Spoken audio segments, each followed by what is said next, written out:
welcome to Capital City News, your source for staying informed and engaged with Salt Lake City government. I'm your host, Brian Young with Salt Lake City TV. On our episode this week, we spoke with Larry Martin, a Salt Lake City school crossing guard. Our History Minute's about the oldest bicycle shop in the United States. Before we get to those, let's take a look at what's happened in the city, what's going to be happening, then our road construction update, and our legislative update. At its April 19th meeting, the City Council heard briefings regarding Budget Amendment 7, which includes funding for repairs to the Leonardo after flooding and rebuilding a pedestrian bridge over the Jordan River, got a status update on the Foothills Trail system, and received an address by the students in the Youth City Government Program. To learn more, visit slc.gov/council. Salt Lake City Mayor Erin Mendenhall celebrated Earth Day early by visiting the 900 South constructed wetland and reaffirming the city's commitment to water conservation and environmental protection. Mayor Mendenhall was joined by the city's Director of Public Utilities, Laura Briefer, and Deputy Director of Sustainability, Sophia Nicholas, to highlight the environmental work the city is engaged in. Just about everywhere you look in Salt Lake City is a road under construction. Two of the projects we're going to highlight today for our road construction update are State Street's Waterline project and some of the local streets that are covered under Funding Our Future. Salt Lake City Public Utilities is replacing the existing water main on State Street between 1st Avenue and 200 North in Salt Lake City. This key public utility is over 100 years old and needs to be replaced to enhance the infrastructure for downtown growth. Work will continue through the summer and will include installation of new water lines, replacement of existing residential water meters, and sewer rehabilitation work. Learn more at statestreetwaterline.com. Our Local Streets program, funded by the 2018 Funding Our Future voter-approved bond, focuses on residential streets selected by pavement condition and council district. Local Streets is focused in the East Liberty Park neighborhood this year. Kensington between 800 and 900 East is getting poured May 3rd and 4th. Roosevelt between 600 and 700 East will be poured the following week on May 10th and 11th.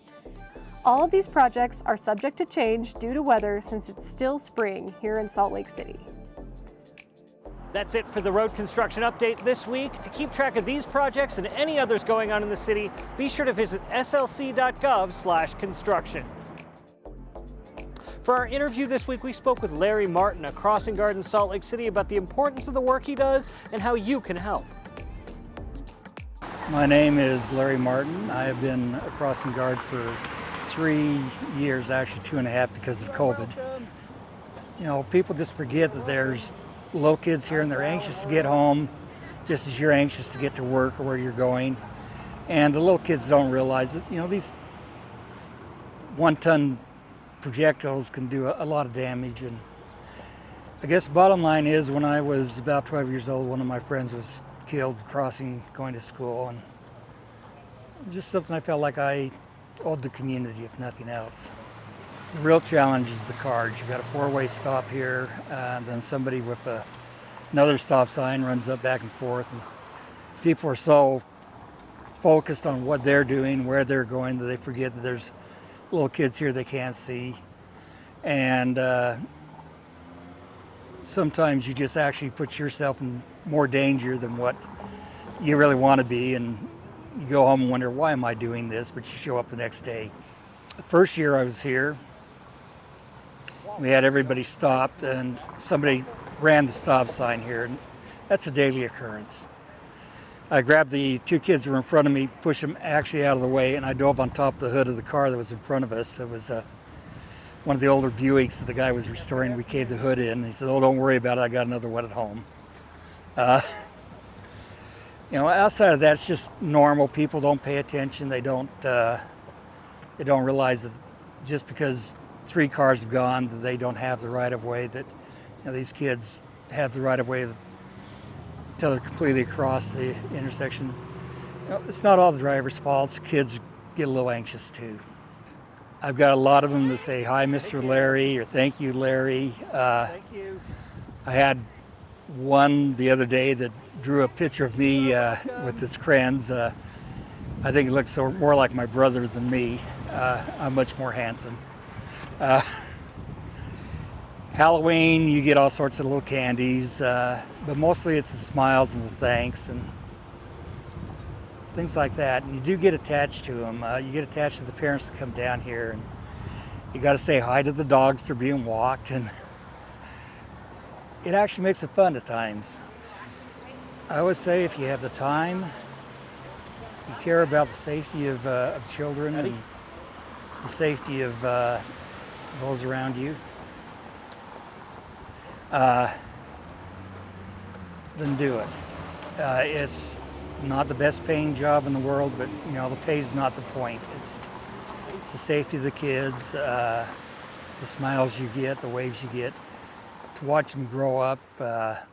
We've got kindergartners that are now in the 3rd grade, and to see the growth, and I guess that's more what I'm into it for than anything else. It is rewarding. It's frustrating as heck at times, but the rewards are more than you can actually say, and I really feel inadequate to fill that part in, but if it's something you're interested in, by all means, give it a try. We need all the help we can get. Now it's time for the History Minute. It turns out that the oldest continuously running bicycle shop in the United States is right here in Salt Lake City. In the 1880s, Alfred A. Meredith and his brother began manufacturing bicycles in downtown Salt Lake to compete with the new craze sweeping the city. Over the next decade, Salt Lake would see an explosion of more than 2,500 bicycles wheeling up and down city streets. In 1904, with bicycles proving to be a lasting fad, James W. Guthrie offered investment and management of the store to the Meredith brothers, and the store eventually took its name from Guthrie. In 1926, the business was sold to Locus Manwaring, whose descendants still own the bicycle shop. In 1931, Manwaring moved the business to the building where it would remain until 2011 at 156 East and 2nd South. For almost 100 years, they sold bikes from this one location, from the old-fashioned high-wheelers to today's carbon frame bicycles. Although they moved locations to Sugar House, Salt Lake City has been their home for close to a century and a half. That's it for this episode of Capital City News. Remember, the best way to stay engaged is to stay informed. You can do that by following us on social media at SLC.gov, subscribing to us on YouTube, or watching us on Channel 17. So reporting in from beautiful Tracy Aviary, I'm Brian Young.